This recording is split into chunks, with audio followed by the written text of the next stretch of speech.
की कुंडली है मई की जो आपके सामने आ रही है। और इसमें सबसे खास बात है कि सूर्य और बुध का पंचम भाव में बुध आदित्य योग बन रहा है। इससे आपको बड़ा लाभ होने वाला है, बहुत से रुके हुए काम आपके होंगे, व्यापार में बढ़ोतरी, रिलेशन में बढ़ोतरी होगी। इसके बारे में हम डिटेल में चर्चा करेंगे। सबसे पहले जान है तो जहान है धनु राशि वालों, हेल्थ के बारे में बात कर लेते हैं। तो हेल्थ के स्वामी कौन है? आपके गुरु, और गुरु आपके सप्तम भावों के अंदर बैठे हैं। हेल्थ आपकी फिट एंड फाइन रहेगी। हल्की फुल्की मई के महीने में पेट की समस्या, गर्मी से संबंधित कुछ रोग उत्पन्न हो सकते हैं हल्के फुल्के, लेकिन फिर भी आपकी हेल्थ अच्छी रहेगी। मई के महीने में आप तीर्थ यात्रा या आध्यात्मिक नगरी हरिद्वार ऋषिकेश के या किसी पहाड़ में कोई आध्यात्मिक शिविर पे आप जा सकते हैं, आध्यात्मिक मंदिर पे आप पहाड़ों पे जा सकते हैं, क्योंकि बृहस्पति मिथुन राशि में बैठे हैं तो आपको ऐसी जगह पे बुलाएगा। यानी मई के महीने में ऐसी जगह जाने के आपके योग नजर आ रहे हैं। किसी बड़े गुरु से आपकी भेंट होती हुई नजर आएगी, उसके योग नजर आ रहे हैं। हेल्थ फिट एंड फाइन, छोटी मोटी गर्मी से संबंधित प्रॉब्लम में रहेंगी। थोड़ा रेडी पटरी का खाना खासकर आपको 5 मई से लेकर और 15 मई के बीच में इग्नोर करना है। फूड पॉइजनिंग की समस्या आपको रह सकती है,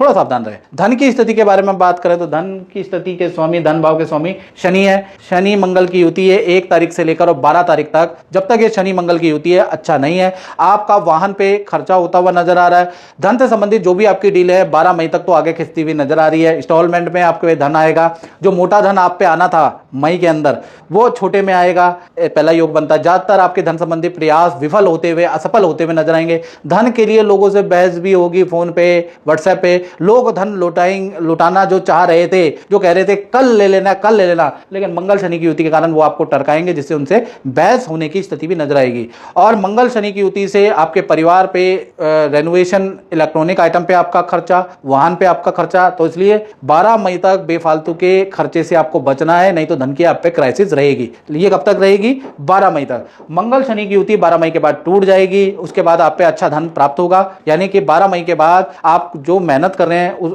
कोई डील आपकी ऐसी बनेगी जिससे आपको धन का लाभ प्राप्त होता हुआ नजर आएगा। तो कुल मिला के मई का महीना बहुत अच्छा तो नहीं कह सकते, मध्यम धन के लिए धनु राशि का रहेगा, लेकिन 12 तक दिक्कतें हैं, थोड़ा सावधान आपको रहना है। बात कर लेते हैं आपके परिवार भाव के बारे में। तो परिवार भाव में मंगल शनि की फिर यही युति आपको परेशान करेगी। तो 1 तारीख से 12 तारीख तक, जब तक भाई ये मंगल शनि की युति है, घर के अंदर कलेश का माहौल रहेगा। घर के अंदर अगर आप कोई काम शुरू करवा रहे हैं तो आपके ठेकेदार लेबर से परेशानी उत्पन्न होगी। साथ ही साथ घर के अंदर इलेक्ट्रॉनिक आइटम पे धन खर्च आपका होता हुआ नजर आएगा। घर के अंदर कलेश का माहौल भी रहेगा। कुछ घर के अंदर पारिवारिक सदस्यों में भी मनमुटाव मंगल शनि के कारण रहेगा। तो 12 तारीख तक पारिवारिक जीवन बहुत अच्छा नहीं है। हालांकि 13 तारीख के बाद ये युति निकल जाएगी। तो 13 तारीख से लेकर 30 मई के बीच में जो घर के अंदर जो ठेकेदार से वाद विवाद, लेबर से जो वाद विवाद चल रहा था वो सॉल्व होगा, पहली चीज ये। साथ ही साथ जो खर्चे अनायास बढ़ गए थे वो आपके 13 तारीख के बाद कंट्रोल में आ जाएंगे। साथ ही साथ ये जो मंगल शनि की युति के कारण जो भाई बहनों में, माता पिता में अनबन हो रही थी वो चीजें आपकी ठीक होगी। तो कुल मिलाकर 13 तारीख के बाद परिवार के साथ में तीर्थ यात्रा के आपके योग नजर आ रहे हैं। पारिवारिक शांति के योग भी 13 मई के बाद ही नजर आ रहे हैं, याद रखिएगा। अब बात कर लेते हैं उन लोगों के बारे में धनु राशि वाले जिनकी संतान है, चाहे छोटी बड़ी संतान है। तो संतान भाव में बुध आदित्य योग बनना है। यह संतान के लिए कहीं ना कहीं मई का महीना बहुत अच्छा है। चाहे छोटी संतान हो, बड़ी संतान हो, या आप खुद विद्यार्थी हो, स्टूडेंट देख रहे हैं और आपकी धनु राशि है, तो ये बुध आदित्य योग का जादू पड़ेगा। पहला तो जो बड़ी संतान है, 18+ संतान है, सरकारी इंस्टीट्यूट से कोई ऐसा जवाब उनको मिलेगा, या कहीं अप्लाई करेंगे तो वहां से ऐसा जवाब उनको मिलेगा कि उनका सिलेक्शन होता हुआ नजर आएगा। विद्या करियर में बड़ी संतान, बड़ी इंस्टीट्यूट को पद प्रमोशन, नई नौकरी के योग नजर आ रहे हैं। विद्या में भी अच्छा रिजल्ट बड़ी संतान को मिलता हुआ नजर आ रहा है। और मित्रों के साथ में वो गोवा या हिल स्टेशन में जाने के योग भी बड़ी संतान के मई के महीने में नजर आ रहे हैं। तो मई का महीना बड़ी संतान, 18+ संतान के लिए काफी अच्छा है। छोटी संतान के बारे में बात करें तो छोटी संतान जिनकी उम्र 18 से कम है उनके लिए भी ये महीना अच्छा है।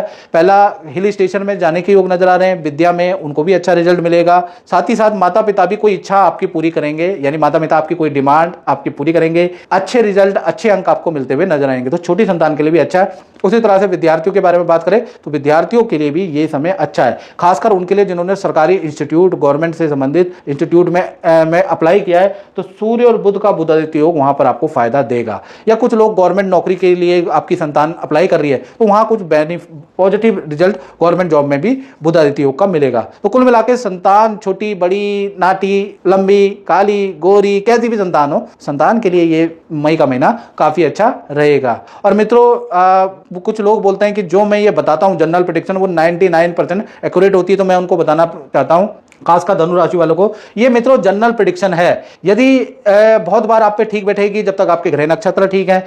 अगर आपके ग्रह नक्षत्र कुंडली में कोई बुरा ग्रह कुंडली मार के बैठेगा, उसी दिन से ये प्रेडिक्शन अलग हो जाएगी। और बहुत से लोग कमेंट लिखते हैं कि पहले तो गुरुजी आपकी बात बिल्कुल सही होती थी, अब नहीं होती, क्योंकि उनकी कुंडली में बुरे ग्रह आप कुंडली मार के बैठ चुके हैं। तो ऐसे में आपको क्या करना चाहिए? 7210124289 मेरा व्हाट्सएप नंबर आ रहा है। इसमें नाम, date of birth, time of birth, place of birth भेज के अपनी कुंडली दिखाएं। यूट्यूब की हिस्ट्री में हमने सबसे कम शुल्क आपका रखा हुआ है, इतना शुल्क कम शुल्क किसी का है ही नहीं, तो आप उसको पे करके मुझसे टेलीफोनिक बात कर सकते हैं। और अगर आप रियल में परेशान हो ना, तो ही आप कुंडली के शुल्क पे करें और मुझसे कुंडली दिखाएं तो फायदा है। और मित्रों एक और बात, मैं आपकी सेवा कर रहा हूं, मैं आपका, बहुत से लोग क्या है शुल्क पे करने के बाद तुरंत 2 घंटे में मुझको सोचते हैं कि गुरुजी को हमने शुल्क पे कर दिया, अब वो गुरुजी तो हमारे नौकर हैं, तो वो बदतमीज से बात करते हैं। तो मैं उनसे निवेदन करता हूं, ये मैंने आपकी सेवा के लिए शुरू किया है, तो कृपया मुझे 1 हफ्ते का टाइम भी दें। अगर 1 हफ्ते तक मैं आपसे बात ना कर पाऊं तो आपका यह व्यवहार ठीक है, उससे पहले क्षमा कर दीजिएगा। चलिए अब हम बात कर लेते हैं, हमने संतान के बारे में बात कर ली, अब हम बात कर लेते हैं धनु राशि वाले उन लोगों के बारे में जो नौकरी करते हैं। तो नौकरी के लिए भी मई का महीना बहुत अच्छा है, क्योंकि छठा भाव कंपटीशन का भाव होता है। छठा भाव ही आपको विद्रोहियों को हराता है। तो छठे भाव के अंदर शुक्र बैठे हैं, देखिएगा, और शुक्र अपनी राशि में बैठे हैं, तो कहीं ना कहीं नौकरी, नई नौकरी अगर आप चाहते हैं तो आपको मई में अप्लाई करना चाहिए। नई नौकरी के आपके ऑफर मिलेंगे, ऑफिस में कोई इच्छा पूर्ति होती है। साथ ही साथ जो ये शुक्र यहां पर बैठे हैं ना, ये आपकी ऑफिस में पद प्रमोशन के कारक होते हैं। तो आपको पद प्रमोशन या किसी काम में आपका सिलेक्शन मई में हो सकता है, उसके योग नजर आ रहे हैं। तो शुक्र यहां पर बैठना मतलब आपके करियर में, खासकर नौकरी में जो टेंशनें चल रही है उसमें कुछ ना कुछ आपको फायदा मिलेगा। शुक्र का रिजल्ट मई में बहुत अच्छा रहेगा, यानी नौकरी के लिए बहुत ही अच्छा रहेगा, यहां पर याद रखिएगा। तो करियर के लिए बहुत अच्छा है। अब बात कर लेते हैं उन लोगों के बारे में जो शादीशुदा या रिलेशन में, यानी कि पति पत्नी या प्रेमी प्रेमिका। तो उनके लिए अगर हम बात करें तो सप्तम भाव के स्वामी कौन है? सप्तम भाव के स्वामी बुध है, और बुध पंचम भाव में बैठे हैं, बुध आदित्य योग बना रहे हैं, और सप्तम भाव में खुद बृहस्पति बैठे हैं, यानी कि सोने पे सुहागा हो रहा है मई का महीना। मई के महीने में एक तो जो भी पति पत्नी है, प्रेमी प्रेमिका, एक तो किसी आध्यात्मिक गुरु से आप मिलेंगे, खुद जाएंगे या आध्यात्मिक गुरु से टकराएंगे, बड़े गुरु से आप मिलने वाले हैं, तो उसका योग एक तो नजर आ रहा है। दूसरा, बुध आदित्य योग होने से जो भी पार्टनर है उनके करियर में बहुत अच्छा लाभ होगा, उनका पद प्रमोशन का योग बनता है, उनके करियर में कोई इच्छा पूरी होती हुई नजर आ रही है, पार्टनर को कोई धन का लाभ होता हुआ नजर आ रहा है, पार्टनर के साथ में तीर्थ यात्रा या नदी पहाड़ों की यात्रा के योग भी नजर आ रहे हैं। तो रिलेशनशिप के लिए, करियर के लिए, पति पत्नी, प्रेमी प्रेमिका, मई का महीना वंडरफुल आपका रहने वाला, आपके काम बनाने वाला ही मई का महीना रहेगा, यानी अच्छा महीना है। अब बात कर लेते हैं धनु राशि वाले उनकी जो कि व्यापार करते हैं, अपनी दुकान चलाते हैं, यानी अपना ही काम करते हैं। तो दसम के स्वामी भी कौन है? दसम के स्वामी भी बुध है। बुध पंचम भाव में बुध आदित्य योग बना रहे हैं, हालांकि 14 तारीख के बाद बुध चेंज हो जाएंगे, बुध और सूर्य दोनों ही आपके वृषभ राशि में चले जाएंगे, फिर भी आपको रिजल्ट अच्छा मिलेगा। यानी कि जो भी व्यापारी दुकानदार हैं उनका बुध आदित्य योग के कारण एक तो कोई सरकारी डॉक्यूमेंट या कोई सरकारी फाइल आपकी अटकी है तो वो काम आपका होता हुआ नजर आ रहा है। सरकारी रुका हुआ काम, सरकार से कोई काम करवाना, वो काम आपका होता हुआ नजर आ रहा है, उससे आपको अच्छा लाभ होगा। किसी डीलिंग से आपको धन का लाभ हो रहा है, कोई डील आपकी बनेगी, कोई डील आपकी क्रैक होगी, उससे आपको धन का लाभ होता हुआ नजर आ रहा है। अच्छी सेल होगी, यानी कि अच्छी सेल होते हुए नजर आ रहा है। तो व्यापार बढ़ाने वाला मई का महीना रहने वाला है, दुकानदारों का भी, व्यापारियों का भी, जो शोरूम चलाते हैं उनके लिए भी। मई का महीना जितनी भी टेंशन है व्यापार में चल रही है, व्यापार कैसे चलेगा, व्यापार में ये दिक्कतें हैं, व्यापार में वो दिक्कत है, कुछ लोगों को गैस की दिक्कत है, कुछ लोगों को बिजली की दिक्कत है, कुछ लोगों को लेबर की दिक्कत है, वो सारी दिक्कतें का सोल्यूशन आपको मई में बुध आदित्य योग के कारण मिलने वाला है। आपका व्यापार अच्छा ही चलेगा। कुछ लोगों को काम मंदा होने की समस्या, वो भी आपका